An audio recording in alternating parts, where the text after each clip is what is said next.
Well, I mean, basically, the film is a road movie. It's an odyssey, a personal odyssey of mine, where I hit the road, traveled 7,400 miles in search of radical and alternative perspectives on the world we live in.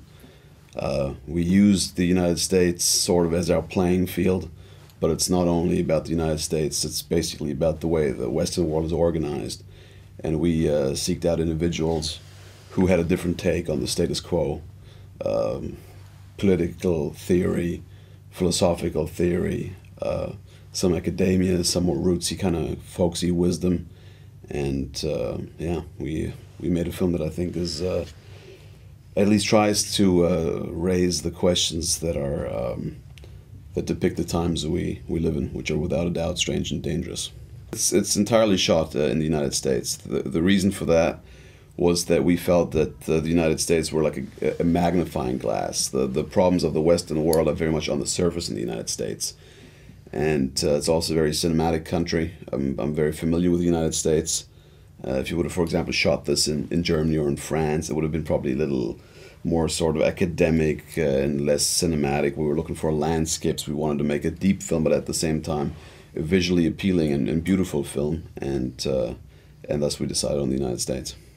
Yeah, I mean, it's like you wake up, you have a schedule, you try to do your best. We're like traveling like 400 miles every day, 400 kilometers every day, and still shooting a movie in between, basically. And like, I mean, it's just, yeah, I mean, I don't know. When you see, the thing is, when you don't have a lot of funds, then the big problem is, of course, accommodation, food, and all that. And I would say about 60% of the shooting process, we just camped. We slept on rooftops. We did whatever it took to funnel the money into the film, rather than accommodation. So there was drive-by shootings in New York City while we were sleeping on a rooftop. There was all that kind of stuff, and it sounds like a great adventure in retrospect. But the thing is, if you shoot for 5 weeks and you try to remain sane and focused, those things can be somewhat of a distraction. But once you live through it, it's a great story to tell. Well, I mean, coming from literature, I don't really differentiate between fictional films and documentary films. I would probably agree with Werner Herzog, who said that he's not interested in reality or truth per se. He's more interested in a metaphorical, or I should perhaps say a poetic truth, something that has a meta level. And so it is a documentary in the sense that we interview people, and it's a documentary in the sense that it is my journey, but it's highly stylized. There are fictionalized elements in it. I think the distinguishing pure fiction from pure fact, I think that's an outdated format.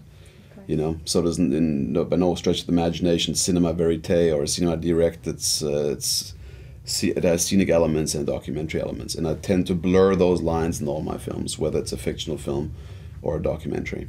Well, the tagline of the film is "The worst prison is ignorance." We have to understand that if we choose to remain ignorant, we will be enslaved.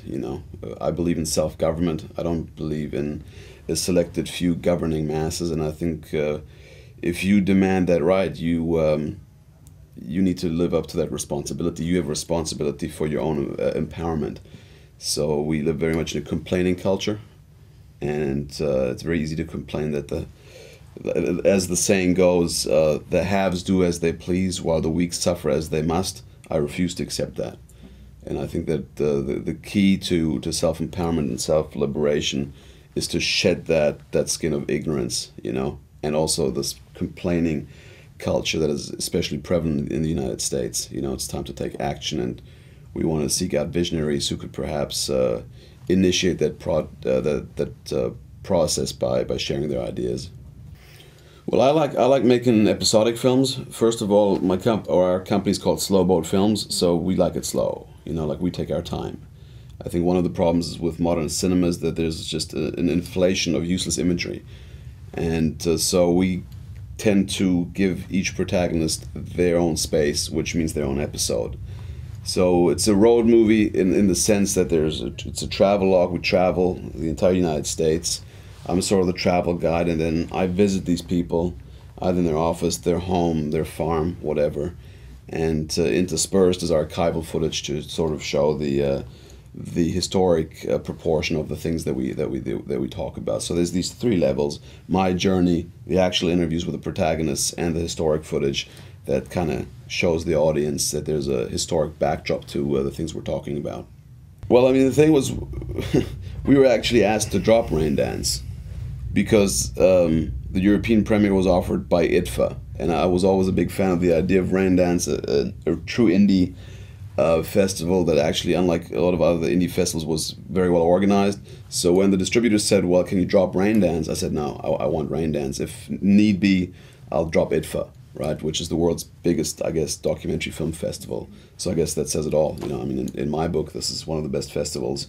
And luckily, IDFA didn't drop us. They just accepted that you guys got the European premiere, and they just have to live with the Dutch premiere.